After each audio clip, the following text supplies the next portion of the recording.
Good evening, everybody. Welcome to CIJR's 29th Anniversary Gala.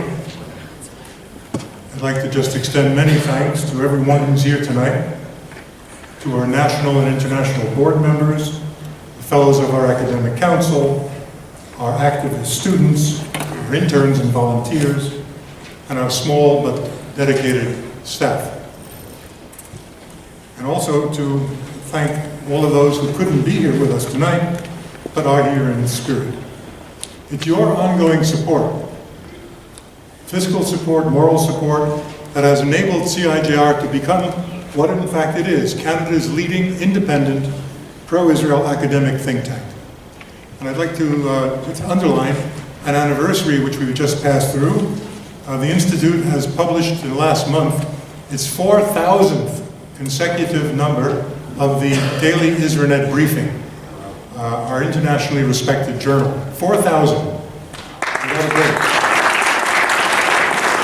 Rod Cole here. Rod Coles, is he here? He's our associate editor. He's somewhere, and I'd like to thank him for his work on the briefing.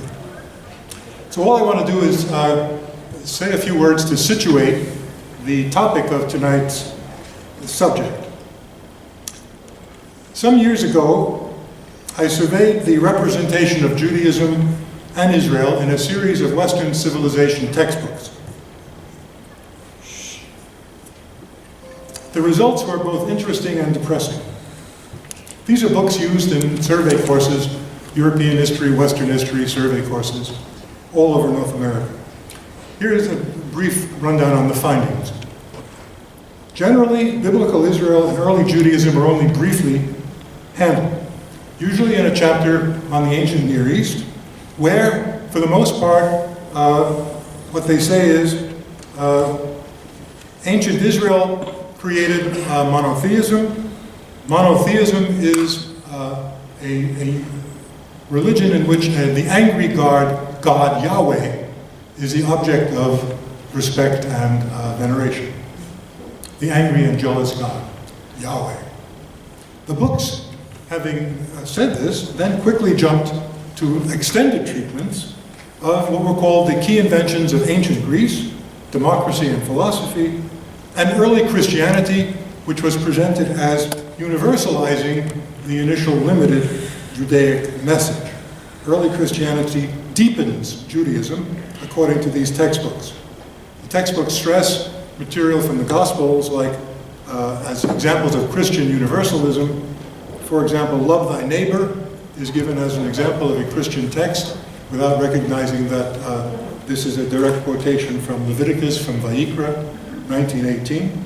And of course, the Gospels turn the other cheek, is emphasized supposedly more general, more universal vision than the particularistic Judaic message of an eye for an eye and a tooth for a tooth.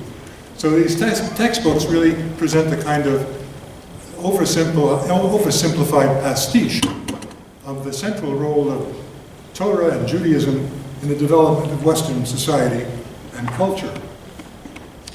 They then went on to track, having now ignoring anything Judaic, they tracked the triumphal adoption of Christianity by Rome, its spread to dominance in the West, and thereafter, save for a very few glancing references, for instance, to the 1492 expulsion from Spain, or to Spinoza as supposedly the first modern man,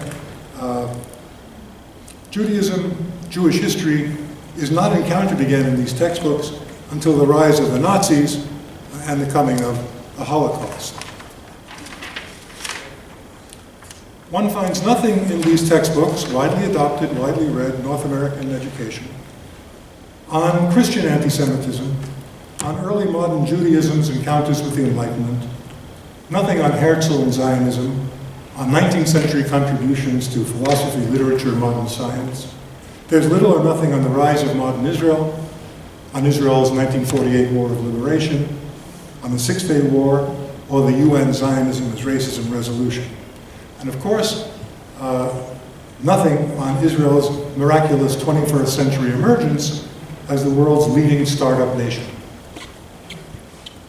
So these textbooks generally reflect the lip service, sometimes paid, to the so-called Judeo-Christian tradition, a phrase which actually subsumes Judaism within Christianity and gives little or no attention to the specificity of Tanakh, the specificity of the Hebrew Bible, and of its profound role, its formative role, in subsequent Christian and Western thought and values.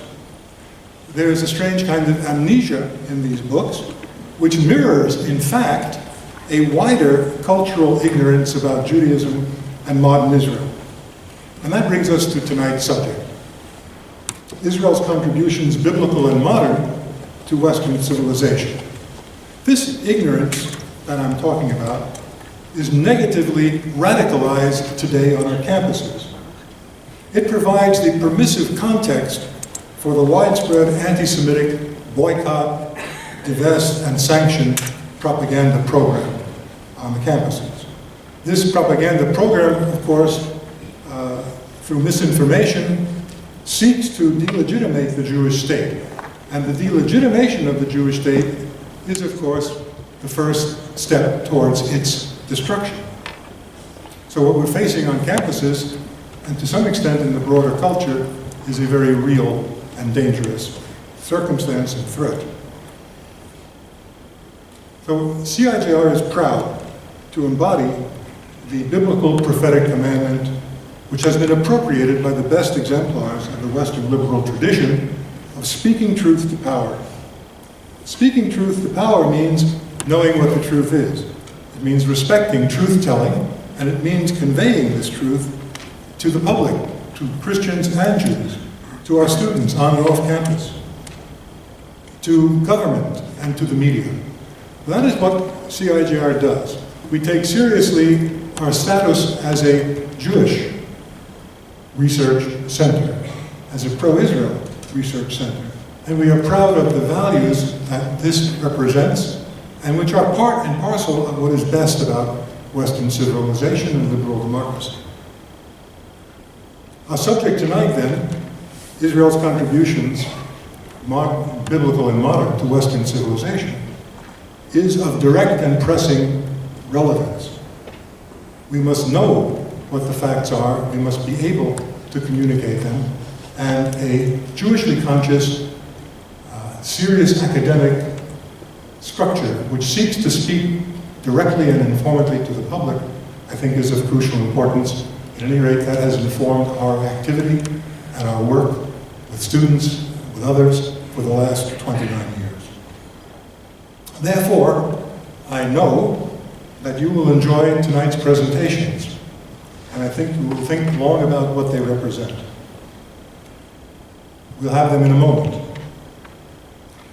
We're going to have a video shortly, drawn from Gloria Greenblatt's very powerful documentary, Body and Soul, The State of the Jewish Nation.